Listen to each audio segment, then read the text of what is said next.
구약시대 이스라엘 백성들의 역사에 있어서 가장 클라이막스는 이스라엘 백성들이 애굽에서부터 탈출해 나온 출애굽의 역사입니다. 그래서 십계명의 서론에 보면 나 여호와는 너희를 애굽 땅 종되었던 땅에서 너희를 구원해낸 여호와다 하면서 십계명을 이제 말씀하는 걸 볼 수가 있습니다. 당대 세계 가장 최대한 번영하였던 국가 애굽에서 이스라엘 민족 소수 한 가정인 아브람과 이삭과 야곱의 가정 70명이 그 땅에 기근을 피하여 이민을 갔습니다. 애굽의 총리가 된 요셉의 덕분에 그 땅에 이민을 가서 잠시 머물다가 돌아오려고 간 그들이 그 땅에서 무려 430년 동안 지내면서 70만 명이라는 20살 이상의 장정만 70만 명이라는 거대한 민족을 건설해서 나오게 되는데 그 400년 넘는 세월 동안 초창기에는 번영하고 영화를 받은 그런 때도 있었지만 대부분은 애굽 사람들의 노예가 되어가지고 그들을 벗어나지 못하고 포로 생활을 하면서 종살이로 세월을 보냅니다. 그 속에서 많은 학대와 서름을 당하고 고통을 받다가 하나님께 호소하는 그 부르짖음이 하늘에 상달되었고 하나님의 때가 되어 그들을 구원하기 위하여 준비된 하나님의 종 모세를 보냅니다. 그래 모세를 통해서 이스라엘 백성들이 애굽에서부터 탈출해서 그들이 약속의 땅 가나안으로 나아가게 되죠. 약속의 땅 가나안은 애굽과 비교할 수 없는 자유의 땅, 그들만의 그런 하나님의 오래전부터 약속한 축복의 땅이었습니다. 그래서 그 땅을 그들은 부르기를 젖과 꿀이 흐르는 땅이다 그랬습니다. 실제로 그 주변의 모든 지역은 사막 지역입니다.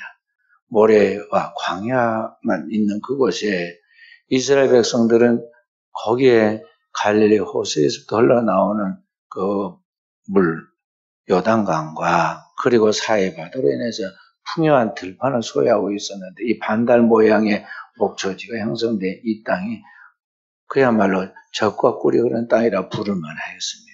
더 나아가서 그 땅은 하나님의 나라를 상징하는 이스라엘 백성들에게 약속한 땅이었기 때문에 더욱 그 의미가 깊었던 것입니다. 그래서 그 땅에서 그들은 마음껏 먹고 마시고 즐기며 생활하게 됩니다. 근데 살만해지면 인간의 몸에 죄성이 흐르고 있기 때문에 타락합니다. 그래서 하나님은 그들을 징계하여 힘들면 이스라엘 백성들이 회개하고 하나님 살려달라고 그러면 하나님은 그들을 다시 구원해 주죠. 살만하면 또 타락하고 회개하면 다시 구원하고 이렇게 하기를 무려 사사시대에 7번이나 반복합니다. 인간이 얼마나 철저히 타락하고 부패한 죄인들인가를 보여주는 이야기죠. 무려 그러한 세월을 300년간 그렇게 보냅니다. 이스라엘 백성들이 왕도 없고 통치자도 없는데 단지 그들에게 있어서 그들의 문제를 선악간에 분별해 줄 사사들, 오늘날로 말하면 판사들입니다. 재판관들만 세워놓고 그리고 그렇게 300년 동안 태평성대를 이루었다는 것은 굉장한 것입니다. 그렇게 그들이 하나님의 축복을 누리다가 어느 순간 그들이 최대의 위기를 만나게 되죠. 그 이야기가 사사기 19장부터 마지막 21장까지의 길게 나오죠. 근데 그 이야기는 아주 작은 일에서부터 마치 방축에 바늘구멍이 뚫리고 거기서부터 방축이 무너지고 말듯이 아주 작은 일에서부터 시작됩니다. 한 레위인이 자기의 처벌 데리고 그의 처가댁에서 집으로 돌아오다가 베냐민 지파가 속한 기브아에서 하룻밤을 보내게 되었는데 그 밤에 그 지역에서 사건이 생기죠. 그 지역 불량배들이 외부에서 들어오는 그 사람들을 보고 여기 레위인을 여기 불량배들이 성폭행을 하려고 합니다. 그래서 위기를 만난 레위인이 자기가 그 위기를 당하지 않기 위해서 그동안 못마땅하게 생각했던 행실이 바르지 못하여 못마땅하게 생각하고 쫓아보냈던 지금 데리고 온 그 첩을 강제로 밀어내가지고 집 밖으로 내보내서 대신 험한 일을 당하게 만들죠. 기부하의 이 불량배들이 이 여인을 밤새 윤관하고 괴롭혀서 그 집 앞에다 내던졌는데 새벽녘에 나가보니까 죽어 있습니다. 자, 이 정도 되면 이스라엘의 백성들 중에서 제사장 지파가 레인이고, 레인이 하나님 앞에서 지금 자신의 신앙과 삶을 돌아보고 뭔가가 잘못되었구나. 우리 이스라엘 백성들의 신앙이 오늘 약속했던 가나안에 들어와서 더 잘 믿어야 하는데 뭔가 잘못되었구나. 자기를 돌아보았어야 하는데 자기를 돌아보지 아니하고 그 탓을 그 지역 사람들에게 돌립니다. 그래서 자기의 첩이 죽은 것에 대하여 분이 난 이 레인이 자신의 분노를 풀려고 자신의 억울함을 해결하기 위하여 자기 집으로 데리고 온 첩의 그 죽은 몸뚱이 시신을 칼로 12덩이로 잘랐습니다. 토막살인을 한 것입니다. 시신을 또 두 번째 죽인 거예요. 그리고 그런 먹는 음식도 아닌 짐승 고기도 아닌 사람의 몸뚱이를 12덩이로 잘라가지고 그 죽은 그 사람의 시신 덩어리를 이스라엘 12지파에게 다 보내어서 자신의 억울한 사연과 함께 이것을 어떻게 할 것인지 해결해 달라고 자문을 구했습니다. 그때 이스라엘 12지파의 두령들이 그것을 보고 똑같이 격동되어 분이 났습니다. 이렇게 악한 일을 이스라엘 나라 백성들 가운데 행한 사람들이 도대체 누구냐? 그리고 여기 레인을 불러가지고 자초징을 듣고 난 다음 이제 이 베냐민 지파 그 불량배들이 살고 있는 기브아의 불량배들이 살고 있는 이 베냐민 지파에게 그 불량배들을 끄집어내서 그들을 심판을 받게 해라. 우리가 그들을 심판하겠다고 이야기했습니다. 그런데 여기 그 동네를 차지어진 사람이 누굽니까? 바로 이 기브아에 살고 있던 원주민 불량배들이고 그들이 이미 그 땅에서 군림하고 있었기 때문에 베냐민 지파가 그들의 말을 듣지 않을 수가 없었어요. 그래서 그들이 동화되어 가지고 한편이 되었고 그들이 이스라엘 백성들 11지파에게 그들의 불량배를 내놓지를 않습니다. 그리고 도리어 11지파에게 이제 선전포고를 하게 되죠. 그래서 이스라엘의 11지파가 대제사장을 비롯해서 11지파의 두령들이 나서서 이 베냐민 지파에게 책임을 묻고 그 책임을 시인하여 실천하지 않는 그들을 지게 하여 이제 두 지역 간에 치열한 민족 상잔의 그런 싸움을 하게 되죠. 그래서 결국 길고 긴 싸움을 양쪽 간에 하다가 이스라엘 민족이 이제 큰 사고를 저지르게 됩니다. 그 치열한 싸움을 지고 나니까 이 사람 한 사람 때문에 시작이 된 건데요. 나중에 이스라엘 11지파에서 그 전쟁에서 죽은 사람이 수만 명이 되고 말았어요. 그리고 더욱이 안타까운 것은 이스라엘 나라 12지파의 가장 막내 지파가 베냐민 지파인데 작은 지파입니다. 그 베냐민 지파 2만 5천 명이 완전히 전멸당하고 겨우 살아서 광야로 도망간 600명 외에는 다 멸절돼 가지고 그 땅에 살 수 없게 됐어요. 전쟁을 다 끝마치고 이스라엘 백성들이 이제 서로 결산하면서 정신을 차리고 보니까 이게 무슨 짓을 하였는가? 우리가 무슨 짓을 하고 있는 것인가? 정신이 돌아왔어요. 우리가 어떻게 해서 애굽에서 출애굽에 나왔는가? 하나님이 약속한 땅 가나안 땅에서 우리 12지파가 하나님의 나라의 그 꿈을 이루기 위하여 하나님이 불렀고 우리가 그 하나님의 약속을 받은 백성들인데 오늘날 그 12지파 중에 한 지파인 베냐민 지파가 다른 사람도 아니고 우리의 손에 의해서 멸절하게 되었으니 이게 도대체 어떤 일인가? 이스라엘 백성들이 자신들이 자신의 손으로 하나님의 기업을 삼킨 큰 죄를 지었다는 걸 깨닫게 됩니다. 그러나 이미 늦었습니다. 이스라엘 민족 중 베냐민 지파는 멸절되었고 다른 방법이 없게 되었습니다.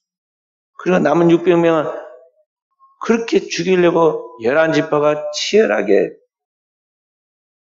그 민족을 학살했는데 거기 돌아오겠어요? 저 멀리 도망가가지고 어디 숨었는지도 잘 모릅니다.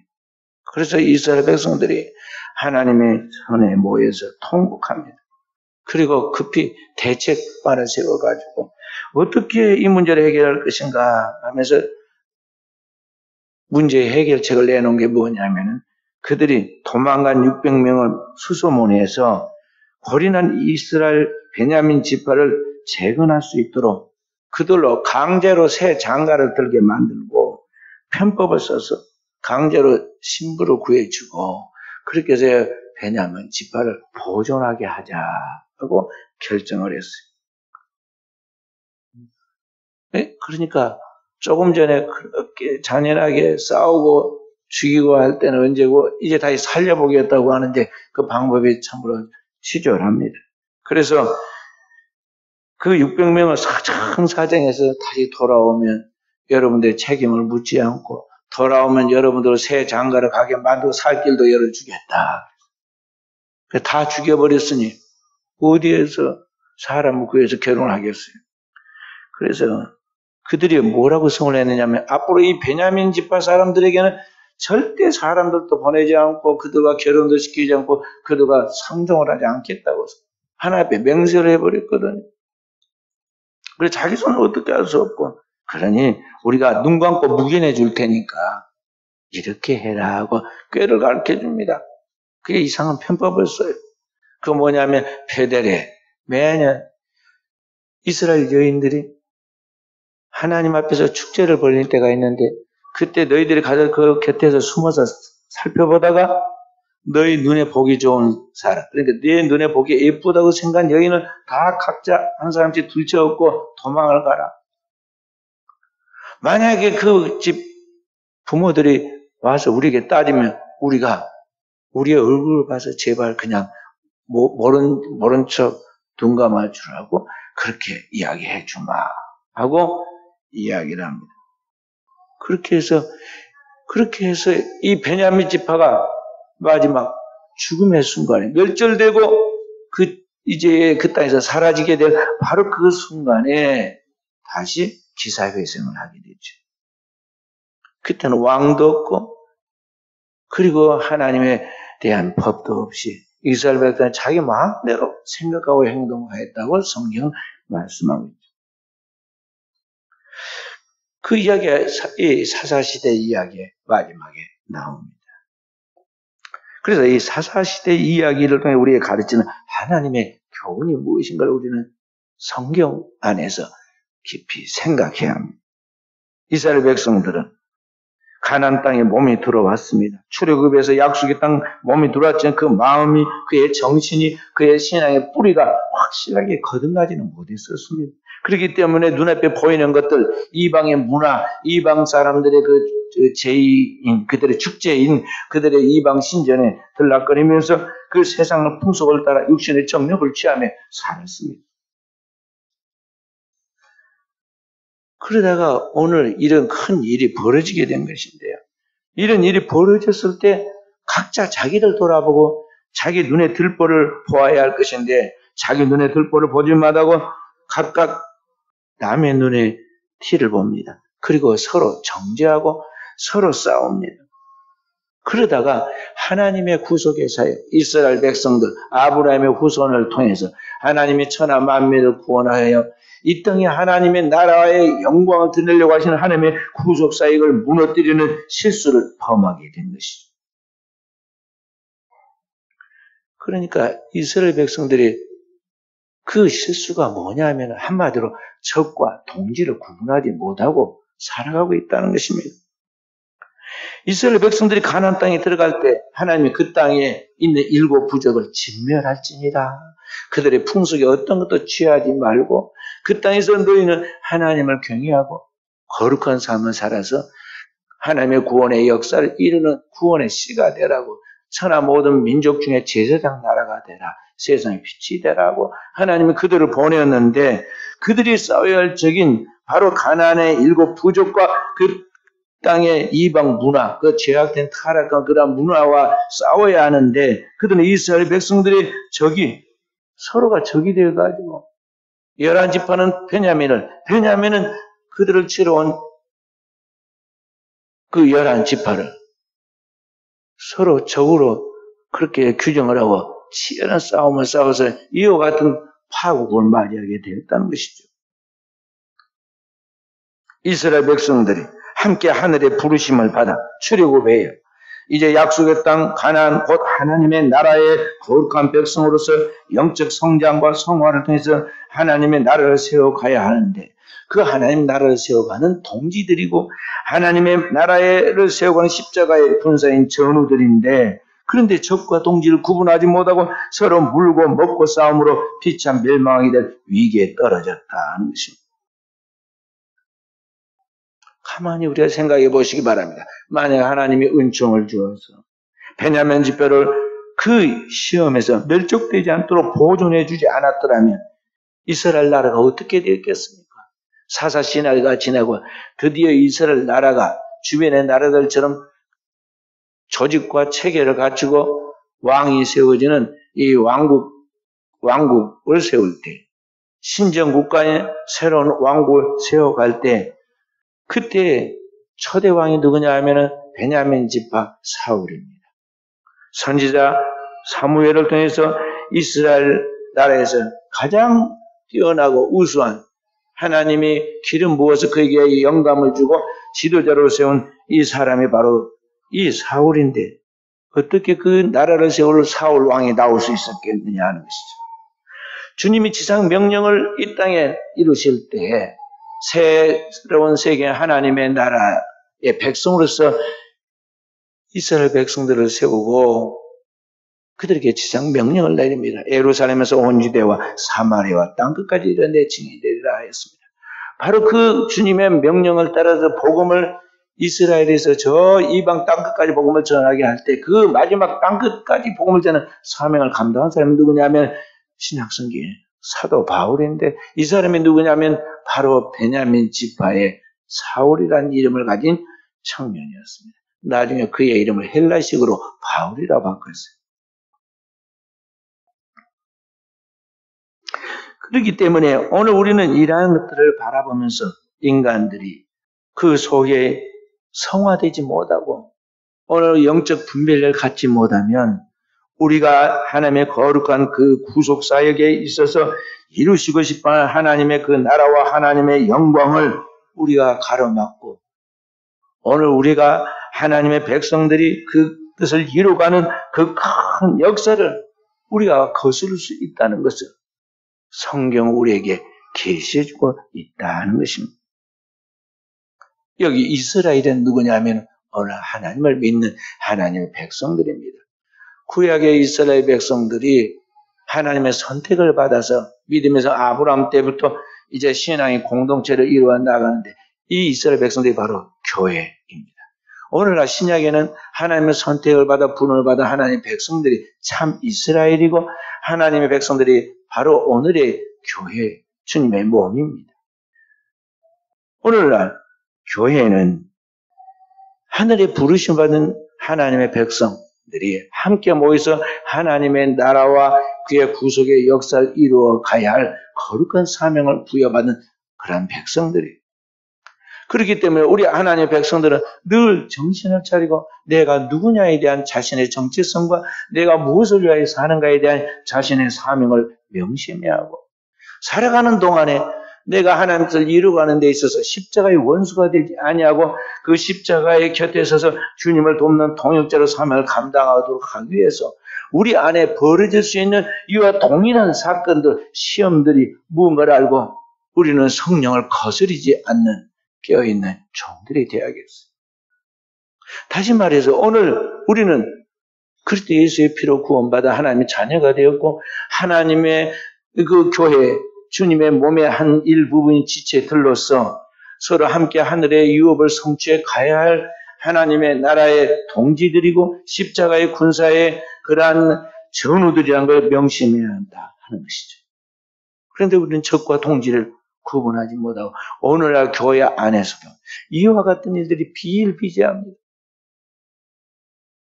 가까운 교회들부터 저 멀리 있는 교회들까지 우리 장로교뿐만 아니라 타 교단까지 부끄러워서 얼굴을 들 수 없을 만큼 오늘날 이 교회들이 영적 수준이 너무 갖춰져 있지 않아가지고 보면은 이러한 시험을 벗어나지 못하고 있는 걸 바라봅니다.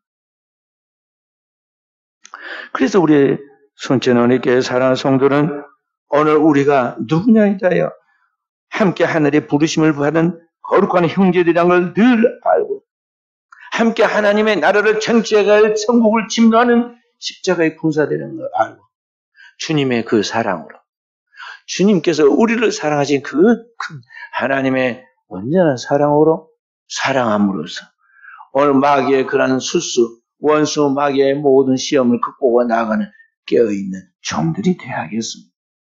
오늘 성경은 우리에게 바로 그것을 말씀해 주고 있습니다. 오늘 하나님의 말씀에 무엇을 하고 말씀하고 있습니까?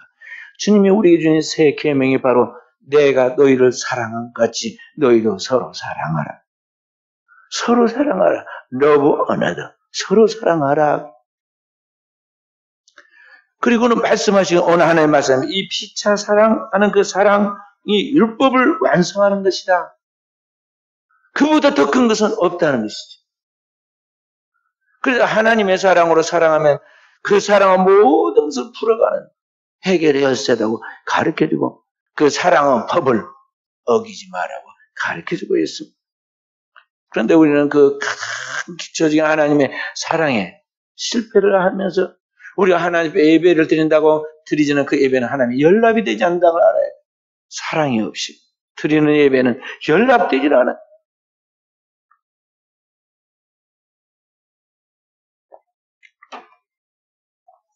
성경 창세기 4장에 보면 인류의 첫 번째 조상의 아담과 하와의 가정이 나오고 그 가정의 열매인 가인과 아벨이라는 자녀들의 이야기가 나오는데 놀랍게도 인류 최초의 살인이 바로 그 가정에서 일어났고 그 가정의 살인의 원인이 뭐냐면 예배드리다가 이 예배에 대하여 문제가 생겼어.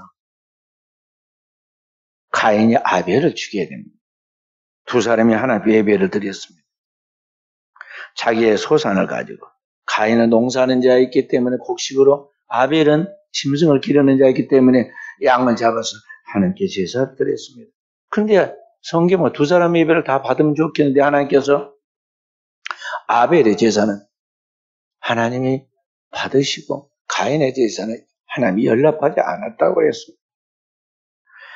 가인은 그때 자기의 사랑하는 동생이라도 하나님이 연락해서 그 제사를 받았었기 때문에 그 동생을 사랑스럽게 여기고 자기 동생을 자랑했어야 하는데 그 일로 인해서 너무 기분이 상하고 미웠습니다. 저 동생 때문에 내가 하나님의 축복을 받지 못한 것이다. 엉뚱한 생각을 하게 됩니다. 그리고 그 미움이 커져서 아벨을 죽일 계획을 세우죠. 그래서 성경은 미워하는 자는 살인하는 자라 반드시 그 죄값을 지옥에 가게 되리라고 말한 것입니다. 가인의 영혼이 이제 곧 살인을 통해서 그의 미래가 너무나 위험하고 큰 재앙에 떨어질 걸 아는 하나님께서 그에게 찾아가서 미리 말씀하시고 말립니다. 내가 분하여 하면 어찌 되며 안식이 변하면 어찌 되느냐. 내가 선을 행하면 어찌 나서 들지 못하겠느냐. 선을 행하지 아니하면 죄가 문에 엎드려 있느니라. 죄가 너를 원하나 너는 죄를 다스릴지니라. 하나님은 얼마나 가인에게 철저하게 분명하게 그의 문제가 무엇인가에 대해 지적을 하면서 알려주면서 말리고 있습니까? 내 마음에 죄가 원하고 있지만 죄의 소욕이 있다는 거죠. 너는 죄를 다스려야 할지니라. 개가 문 앞에 와 있는 같이 죄가 내 문 앞에 엎드려 있지만 개를 다스리듯이 죄를 다스려야 한다. 육신의 소욕을 쳐서 그 정과 욕심을 십자가에 못 박아야 한다고 주님이 강력하게 가인에게 말했습니다. 그런데도 가인은 그 말을 무시하고 아무도 보지 않는 시간에 자기 동생 아벨을 할 이야기가 있는 것 같이 그를 한정에서 데리고 나가서 거기서 돌로 쳐서 그를 죽여버립니다. 사실 그때 사람이 누가 있었겠어요? 자기 엄마 아빠밖에 없습니다. 그런데 엄마 아빠를 속이고 하나님이 계십니다. 근데 하나님 안 보입니다. 아무도 안 본다고 생각하고는 그를 돌로 쳐서 죽이죠. 그런데 그게 아무것도 안 본 것이 아닙니다. 하나님께서 보셨습니다. 그리고 아벨에게, 가인에게 하나님 찾아가잖아요. 내 동생 가인이 어디 있느냐. 그럼 가슴에 턱하고 내가 하늘과 아버지께 죄를 지었습니다. 내가 고개를 들 수가 없습니다. 어떻게 해야 할 거예요? 어떻게 해야 살 수 있을까요? 그래서 애통을 해야 하는데 가인이 강팍함해졌습니다. 내가 내 동생을 지키는 자니까 자기가 죽여놓고 하나님 앞에 그렇게 뻣뻣하게 말합니다. 그래 하나님 직접적으로 말합니다. 내 동생의 피가 하늘에 상달되어 그 핏소리가 나에게 호소하지 않느냐. 네가 흘려버린 그 피를 저 땅에 받아서 그걸 덮어줬다. 그리고 그가 증인이다. 그래 그때서야 가인이 하나님 앞에서 내 죄벌이 너무 중하니 죄책감이 든 것입니다. 그리고 그 죄에 대한 공포가 그를 엄습해서 견딜 수가 없습니다. 내가 견딜 수가 없습니다. 평생을 광야에서 유리하며 그 죄책감을 짊어지며 폐인의 삶을 살다가 저주받은 인생이 되었습니다. 우리는 생각할 때 왜 하나님이 가인과 아벨에게 다 받으시지 왜 아벨만 받았고 이런 일이 벌어졌을까 생각하잖아요. 그런데 하나님께서 아벨의 제사를 받고 가인의 제사를 받자는 이유를 성경이 이야기했어요.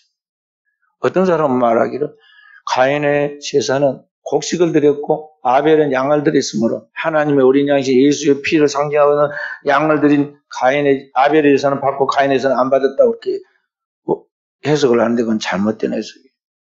왜냐하면 하나님 앞에 모든 생명의 소산의 첫 열매 하나님 바치도록 우리에게 명령하셨고 첫 열매를 바치면 돼요. 그래서 제사 중에는 피의 번제로 드리는 제사도 있고 곡식으로 하나님 앞에 드리는 소제도 하나님 앞에 제사가 있는 거예요. 그런데 여기 가인에서 아벨의 제사가 다른 것이 뭐 있느냐면 히브리서 11장 4절 이렇게 말합니다. 믿음으로 아벨은 가인보다 더 나은 제사를 하나님께 드림으로 의로운 자라 하시는 증거를 얻었으니 하나님은 그 예물에 대해 증언하십니다. 그가 죽었으나 그 믿음으로써 지금도 말하느니라. 그러니까 이 아벨의 제사는 뭐냐면은 믿음으로 하나님께 드린 제사였다는 거예요. 그래서 하나님 앞에 다 나와서 예배를 드리지만 그 예배가 어떤 예배냐에 대해서 하나님의 불꽃 같은 눈으로 우리의 심령과 폐부를 살피고 은밀한 중에 보시는 하나님의 우리의 중심을 보시는 그 믿음이 하나님이 살아계신 것과 그를 믿고 있는 자에게 상주심을 믿고 드리는 살아있는 예배이냐 아니면 그 예배가 단지 내가 복받기 위하여 내가 어떤 원하는 소원을 성취하기 위하여 하나님 앞에 드리는 막연한 그러한 제사냐 차이가 있다는 거죠. 주님은 항상 예배자를 찾으시는데 하나님 앞에 영이신 하나님 앞에 영과 진리로 예배하는 자를 찾으시고 있어요. 우리 예배가 그냥 교회 왔다 가면 그 예배가 아니에요. 교회 와서 점 찍고 가고 통과 의례로 교회 왔다가 발 받고 가면 되는 게 예배가 아니에요. 가정 물 안 일어나려고 교회 왔다 갔다 하고 표시하고 간다고 해서 예배가 아니에요. 예배는 하나님께서 하나님 앞에서 영이신 하나님 앞에 엠푸뉴마타카이 성령 안에서 카이 알레데이아 그리고 진리로 드리는 예배가 돼야 한다는 거죠. 로마서 12장 1절 2절에 사도 바울은 말하기를 너희 몸을 하나님 앞에 거룩한 산 제사로 드리라. 이것이 너희들의 영적 예배니라. 예배할 때 하나님의 선하시고 기뻐하시고 온전할 때 무엇이 분별하면서 영과 진리로 예배하여 우리의 몸을 그리고 삶을 통째로 하나님 앞에 바치는 예배가 돼야 그 예배가 하나님 앞에 연락되는 예배인데 아벨의 그 예배가 하나님 앞에 바쳐졌다 하는 것이죠. 그래서 받아진 건데 가인은 자기를 돌아보지 않고 자기 동생 아벨을 죽였다 이 말. 적은 가인의 적은 동생이 적이 아니라 자신을 충동하고 자기 마음속에 동생 아벨을 시기하여 미워하고 살인하도록 격동하는 원수막이 보이지 않는 영적 존재인 사탄이란 걸 알고 그를 대적해야 하는데 가인은 적과 동지를 구분하지 못하고 함께 하늘의 부르심을 입고 끝까지 하나님 나라까지 함께 가면서 힘을 합쳐 싸울 같은 동지이며 전우며 형제인 그 아벨을 죽였다 하는 것이죠.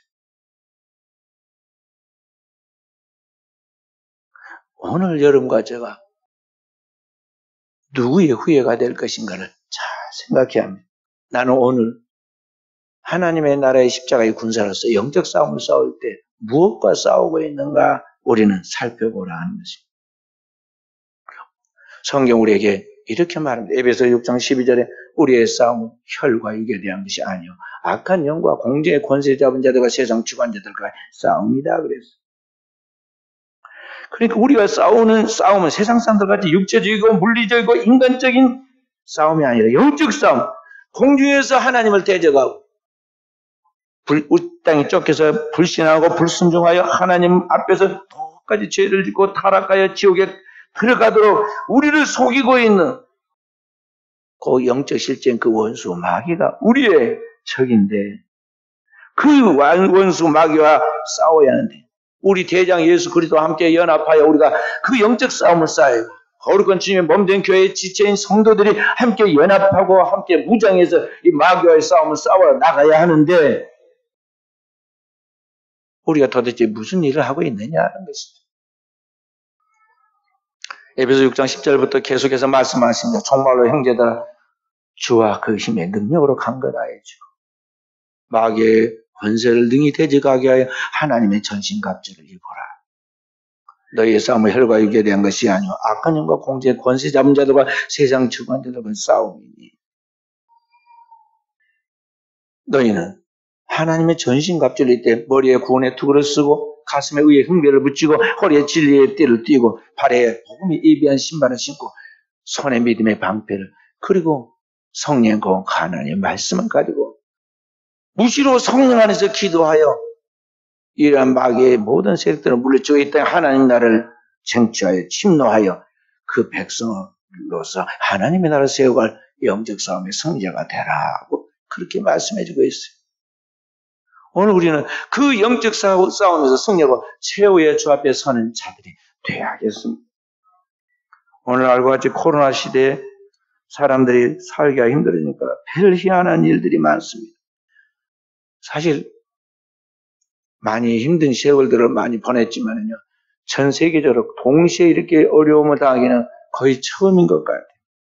그런데 이런 가운데 교회가 세상에 희망을 주고 교회가 세상에 버팀목이 되어지고 교회가 영적인 수원지의 역할을 감당하고 나가야 합니다. 세상의 짐을 우리가 짊어지고 우리가 세상 사람들을 대신해서 십자가를 지고 회개하면서 기도하면서 이 위기를 극복해 나가야 하는데 오늘 교회 안에 신자들까지 사탄의 밥이 되고 앞잡이가 돼서 잘못된 싸움을 싸우고 있다는 거죠. 혈과 육에 대한 싸움을 싸웁니다. 작은 것 때문에 육체의 소욕과 그 욕망을 가지고서 서로 다투고 분쟁합니다. 그 결과 우리의 삶이 더 힘들어지고 우리의 미래가 불투명해지고 우리에게 주어진 하나님의 진정한 축복을 놓치는 그러한 실수를 범하게 된다 하는 것입니다. 그래서 속지 않아야겠어요. 예수님 당대 유대인들은 입술로는 다 메시아 대망 사상을 가지고 호산나 다윗의 자손이여 지극히 높은 곳에서 오시는 이여 하면서 메시아의 오심을 그렇게 노래하고 기다렸습니다. 그들이 상상하는 메시아는 영광 중에 오셔서 그 옛날 이스라엘 백성들이 출애굽 때 이스라엘이 애굽에서 구원하였던 모세처럼 이 땅에 있는 그들을 지배하고 그들을 괴롭게 하는 로마를 짓밟고 이스라엘 민족을 구원할 그러한 정치적인 권력 있는 세상적 권력 있는 그러한 메시아를 기대했습니다. 그들이 원하는 상상하는 메시아가 오지 않고 메시아는 인류의 죄악과 가난과 질병을 짊어진 하나님의 속죄의 어린 양으로서 우리의 죄를 짊어지고 종이 되어 죽는 그런 고난의 종으로서 이 땅에 오시니까 그들이 자기들이 생각하는 의식구조, 상상과 맞지 않았어요. 주님이 오셔서 그가 메시아 되심을 증명하는 수많은 말씀, 메시지, 그리고 질병의 치유, 병든 자의 나음, 귀신의 떠나감, 풍랑을 다스리심, 많은 표적과 기적을 통해서 그가 진실로 하늘로부터 오신 하나님의 아들이심을 입증시켰지만 그들은 예수 그리스도에 대하여 그가 전한 복음과 함께 그 모든 하나님이 보이는 것들을 거부합니다. 그리고 마지막에 가서 그들이 어떻게 합니까? 예수 그리스도를 십자가에 못 박아버리죠. 죄는 뭐냐면 신성모독죄, 블레스피미, 하나님 스스로 인간이 되어 하나님이라고 하는 그러한 신성모독죄라는 그런 죄의 명을 씌우고 정치적인 또 죄명으로 그는 유대인의 왕이라고 했으면 로마를 반역하고 있는 반역자로 규정을 해가지고 예수를 십자가에 못 박도록 로마의 권력과 결탁해서 그를 십자가에 못 박게 되죠. 그리고 십자가에 못 박을 때 예수님이 아무 힘도 없이 끌려다니면서 결국에는 채찍맞고 고난받고 십자가에 죽게 되었는데요. 아무 힘도 없이 그냥 거기에 매달려 있고 피를 쭉쭉 흘리고 죽어가고 있습니다. 그러니 그게 진짜 메시아가 아니다고 그들이 더욱더 자기들의 생각을 합리화하기 시작했습니다. 그리고는 그 밑에서 이방인들과 함께 조롱을 합니다. 네가 메시아거든 너도 내려와서 너와 함께 우리를 구원해 보라. 네가 남은 구원했지만 자기는 스스로 구원할 수 없느냐 하고 자꾸 조롱했습니다. 사실 예수께서는 지금 인류의 죄를 짊어진 하나님의 속죄의 어린 양으로 고난받으신 것인데 그들의 죄를 대신 짊어지고 받은 그 영원한 속죄의 고난인데 그것을 모르고 그런 짓을 합니다. 빌라도는 이방인이었지만 이 사람은 세상적으로 상식과 경험과 지식이 있어서 분별력이 좀 있는 사람이었어요.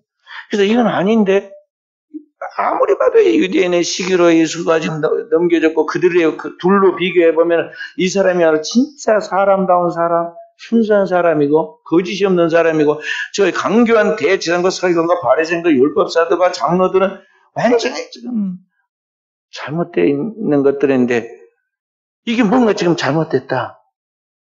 그래서 내가 3번 재판했는데 이 사람 죄 없다. 만약 이 사람에 대해 여러분들이 뭔가 피값을 치료한다면 너희가 당해라. 나는 이에 참여하지 않겠다. 스리스때에다 물을 떠와서 손을 씻어버리잖아요. 그러니까 그들의 유대인들은 뭐라고 밑에서 고함을 지르냐면 그 피값을 우리와 우리의 후손들에게 돌릴지어다. 아주 위험찬 목소리로 제사장들답게 크게 외쳤습니다. 그런데 결국은 어떻게 되었습니까? 예수가 십자가에서 죽고 무덤에 묻히게 되죠. 그리고 그들은 다 끝났다고 생각했죠. 주님이 십자가를 지고 가면서 따라오는 무리들에게 또 주님께서 그 전날 겟세마네 동산에 기도하면서 이렇게 기도합니다. 예루살렘아 예루살렘아 선지자들을 죽이고 내게 파송된 자들 돌로 치는 자여 암탉이 그 새끼를 날게 하리 모음같이 내가 네 자녀를 모으리 한 일이 몇 번이냐 그러나 너희가 원치 아니하였도다. 보라 너희 집이 황폐에 버림받으리라. 따라오는 그 여인들을 향하여 그랬습니다. 예루살렘의 딸들아 나를 위하여 울지 말고 너희와 너희 자녀를 위하여 울라. 보라 날이 이르리니 사람들이 말하길래 잉태하지 못하는 이와 해산하지 못한 배와 먹이지 못한 젖이 복이 있다리라. 그때 사람들이 산들을 대하여 우리의 무너지라 하며 작은 산들을 대하여 우리를 덮으라 하리라.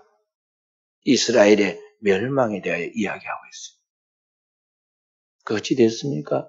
예수는 사흘 만에 부활하였고 새로운 하나님의 백성들에게 성령의 첫 열매를 맺게 해서 그들을 이끌고 이제 하나님의 나라를 세워가고 이 땅에 하나님의 거룩한 백성들이 하늘의 별처럼 공청의 해변의 모래알처럼 많아졌죠.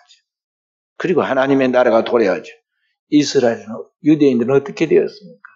예수님을 십자가에 못 박은 지 40년이 못 되어서 그들이 의존하고 아부하였던 로마에 의해서 철저하게 멸망을 당하고 돌 하나도 돌 위에 놓이지 않고 예루살렘 성소는 회파되고 그 땅에 있는 사람은 아이벤 여인일지도 사람들에게 자비를 얻지 못하고 다 죽임을 당하고 돌로 쳐서 죽임을 당하게 되죠. 그걸로 끝나느냐? 그때부터 이스라엘 백성들은 나라를 잃어버리고 쫓겨서 유리 방황했는데 2000년 동안 가는 곳곳마다 모든 사람들이 원인을 알 수 없는 미움을 받아요.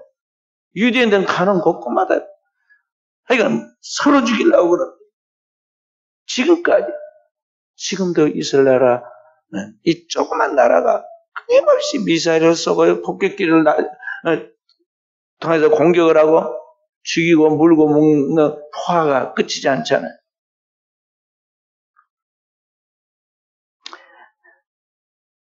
이게 뭐냐면 이스라엘 백성들이 자기 가운데 오신 주님을 알지 못하고 자기들이 진짜 주님의 백성으로 주님의 동역자가 되어 주님의 뜻을 이루가도록 깨어있어야 하는데 깨어있지 못하니까 그런 일이 벌어진 거예요. 그리고 주님을 취하는 게 아니라 원수 마귀를 대적하고 자기 안에 영적인 분별을 갖지 못하고 세상을 향하여 끌려가고 있는 세상의 작은 이익을 쫓아가고 있는 세상의 명예를 쫓아가고 있는 잘못되어 있는 이 자기 자신을 쳐서 복종시키고 나가야 하는데 적과 동지를 구분하지 못하여 오늘날 벌어진 그 결과라는 것을 우리가 알아야 돼요. 그래서 오늘 우리 순천의 성도들은 오늘 주님께서 나를 죄에서 구원하여 천국 백성 만들어진 그 주님 앞에서 영적인 분별력을 가지고 적과 동지가 무엇인지에 대하여 오늘 우리가 잘 분별하여 영적인 선한 싸움이요 싸워서 승리하는 종들이 되도록 해야겠습니다. 먼저는 하나님의 나라와 의를 구하고 땅에서는 공제 권세함 이상 주관의 사탄과 싸워서 승리하도록 하나님의 전신갑주를 입고 무장하면서 사랑해서 끝까지 승리할 수 있도록 쉬지 않고 기도하여 하나님의 성령으로 말미암아 우리 마음에 부음받아 하나님의 사랑이 흘러넘치도록 해야겠다는 것입니다. 그것이 오늘 우리가 함께 하늘의 유업을 얻고 하나님의 나라를 이 땅에 세워가는 백성들의 삶으로서 하나님 나라에서 우리가 칭찬받고 상받는 비결이라는 걸 알고 오늘 또 이 축복에서 이탈되지 않도록 이 축복을 놓치지 아니하도록 이 축복의 주인공들이 되도록 깨어있는 종들이 되어지기를 주의 이름으로 축원드립니다.